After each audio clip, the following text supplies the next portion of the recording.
ಇನ್ನು ಕಾಂಗ್ರೆಸ್ ನಾಯಕ ರಾಹುಲ್ ಗಾಂಧಿ ಬಾಂಬ್ ಹಾಕ್ತಾರಂತೆ. ಅದರಲ್ಲೂ ಅಂತಿಂತ ಬಾಂಬ್ ಅಲ್ಲ, ಆಟಮ್ ಬಾಂಬೇ ಹಾಕ್ತೀನಿ ಅನ್ನುವಂಥ ಮಾತನ್ನ ಹೇಳ್ತಿದ್ದಾರೆ. ಇಷ್ಟಕ್ಕೂ ಅವ್ರು ಹೇಳ್ತಾ ಇರುವಂಥ ಮಾತು ರಾಜ್ಯದಲ್ಲಿ ಮತಗಳು ಆಗಿದಿರುವಂಥ ಗಂಭೀರವಾದಂಥ ಆರೋಪವನ್ನು ಮಾಡಿದ್ರು. ಅದಕ್ಕೆ ಸಂಬಂಧಪಟ್ಟಂಥ ಇವತ್ತು ಕೂಡ ರಾಹುಲ್ ಗಾಂಧಿ ದೆಹಲಿಯಲ್ಲಿ ಮಾತನಾಡಿದ್ದಾರೆ. ಮಾತನಾಡ್ತಾ ನಮ್ಮ ಬಳಿ ಕೆಲವೊಂದಿಷ್ಟು ಮಾಹಿತಿ ಇದೆ, ಅದು ಆಟಮ್ ಬಾಂಬ್ ಥರ ಇದೆ, ಹೀಗಾಗಿ ಮುಂದಿನ ದಿನಗಳಲ್ಲಿ ಚುನಾವಣಾ ಆಯೋಗಕ್ಕೆ ದೊಡ್ಡ ಸಮಸ್ಯೆ ಆಗತ್ತೆ ಅನ್ನುವಂಥ ಸವಾಲನ್ನು ಕೂಡ ಇದೇ ಸಂದರ್ಭದಲ್ಲಿ ರಾಹುಲ್ ಗಾಂಧಿ ಸ್ಫೋಟಿಸಿದ್ದಾರೆ.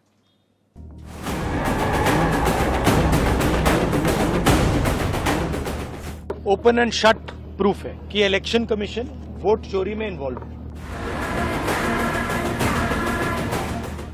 एटम बॉम्ब है, फटेगा तो आप इलेक्शन कमीशन आपको दिखेगा नहीं हिंदुस्तान।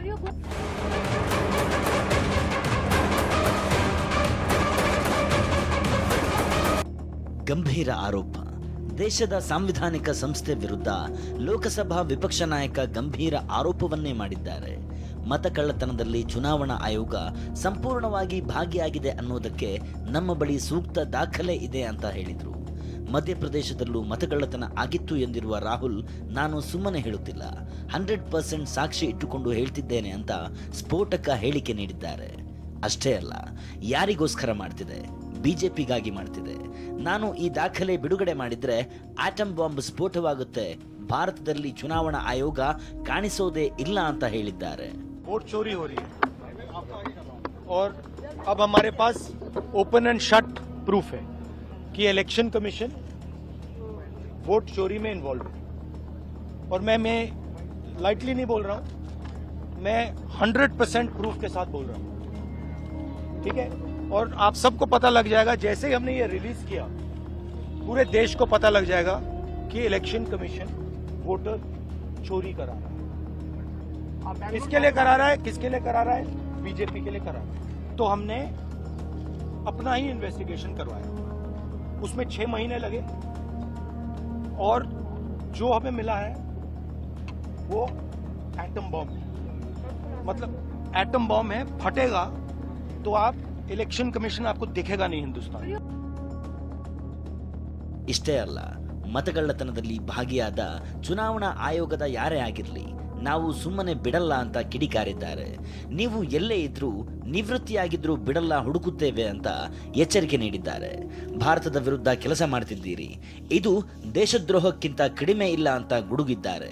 मैं ये बड़ी सीरियसली बोल रहा हूं, जो भी ये काम कर रहे हैं, ठीक है, इलेक्शन कमीशन में जो भी ये काम कर रहे हैं, right from the top to the bottom, आप एक बात याद रखिए, आपको हम छोड़ेंगे नहीं।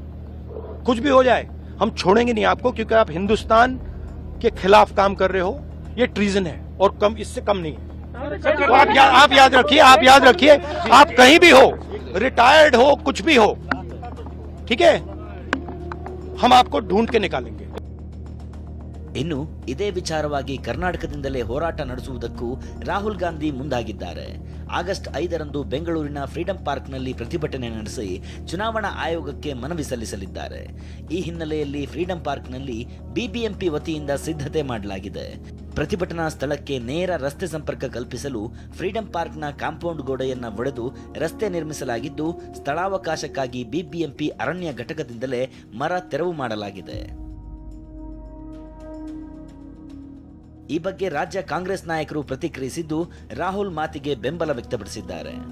ರಾಹುಲ್ ಗಾಂಧಿ ಅವರ ಹತ್ರ ಪುರಾವೆಗಳಿದ್ದಾವೆ ಮತ್ತು ಅವರು ಒಂದು ಅಧ್ಯಯನ ನಿರಂತರವಾಗಿ ಮಾಡ್ತಾ ಇದ್ದಾರೆ, ಅದನ್ನು ಅವ್ರು ಕೊಡ್ತಾರೆ. ಬಟ್ ಜನರಲ್ ಫೀಲಿಂಗ್ ಇವತ್ತೊಂದು ದಿವಸ ನಮಗೆ ಏನಾಗಿದೆ, ಅನೇಕ ಸಂದರ್ಭ ಇದು ಬಿಜಾಪುರ ಪಾರ್ಲಿಮೆಂಟೇ ತಗೊಳ್ಳಿ, ನಾವೆಲ್ಲ ಗೆಲ್ತೀವಿ, ಇವತ್ತೊಂದು ಸಲ ನಾವು ಸೋತ್ವಿ. ಈ ಸಲ ಭಾಳ ಫೇವರೇಬಲ್ ಆಗಿ ನಮಗೆಲ್ಲ ಇತ್ತು. ನಾನು ಇದನ್ನು ನನ್ನ ಡಾಟಾದಿಂದ ನಾನು ಹೇಳ್ತಾ ಇಲ್ಲ, ರಾಹುಲ್ ಗಾಂಧಿ ಅವ್ರ ಹತ್ರ ಎಲ್ಲ ಸಂಪೂರ್ಣವಾಗಿ ಮತ್ತು ಮಾಹಿತಿಯರಿದೆ. ಅವರು ಅದನ್ನು ನಾಳೆ ಮಾತಾಡ್ತಾರೆ, ಅದರ ಬಗ್ಗೆ ಸಾಕ್ಷಿಗಳನ್ನು ಕೊಡ್ತಾರೆ. ಮತಗಳ್ಳತನದ ವಿರುದ್ಧ ಸಮರ ಸಾರಿರುವ ಕೈ ನಾಯಕ ರಾಹುಲ್ ಗಾಂಧಿ ಹೋರಾಟದ ಆರಂಭಕ್ಕೆ ಕರ್ನಾಟಕವನ್ನೇ ವೇದಿಕೆಯಾಗಿಸಿಕೊಂಡು ಅಖಾಡಕ್ಕಿಳಿದಿದ್ದಾರೆ.